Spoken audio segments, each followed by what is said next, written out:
হযরত আয়েশা সিদ্দিকা রাদিয়াল্লাহু তাআলা আনহা ডাকতে বলতেছেন যে ইয়া রাসূলুল্লাহ দোয়া করব আমাকে শিখায়া দেন। আমি কোন দোয়া করব আমাকে শিখায়া দেন। আল্লাহ রাসূলের কাছে তার স্ত্রী দোয়া শিক্ষার জন্য বলতেছে। তাহলে আমাদের স্ত্রী কি বলে যে আমাদের একটু দোয়া শিখিয়ে দাও, কি বলে কি নাকি? মানে আমরাই তো পারি নিতে বলবো কি কর।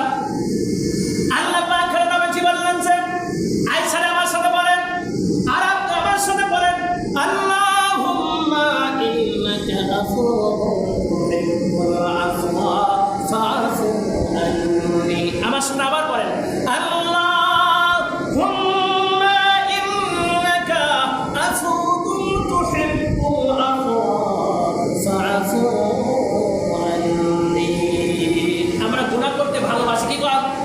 আমরা গুনাহ করতে ভালোবাসি। আল্লাহর কাছে বলতেছে আল্লাহ আমরা গুনাহ করতে ভালোবাসি, আল্লাহ আমরা গুনাহ মাফ করতে যাব আপনি তো ভালোবাসেন। আল্লাহ যত গুনাহ করেছি আল্লাহ, যত অন্যায় করেছি, যত রাহাজানি করেছি আল্লাহ, আল্লাহ আর কোনোদিন গুনাহ করব না, আর কোনোদিন পৃথিবীর বুকে আল্লাহ নাফরমানি করব না। আল্লাহ আল্লাহ আপনার যে গফুরের যে ক্ষমতা আছে সেই ক্ষমতা দিয়ে, রহমানের যে ক্ষমতা আছে সেই ক্ষমতা দিয়ে আল্লাহ আমার গুনাহগুলো মাফ করে দাও।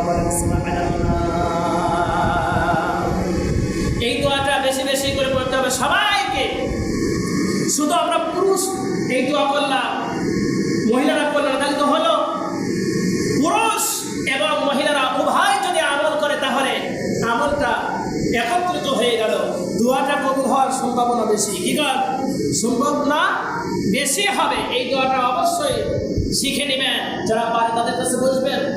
সামনে যে লাইলাতুল কদর আসতেছে, আপনাকে আমাকে চাইতে হবে আল্লাহর কাছে, চাওয়ার মতো চাইতে হবে অবশ্যই। আল্লাহ পাক এই সওয়াব পাওয়াগুলো আল্লাহ পাক কবুল করবে।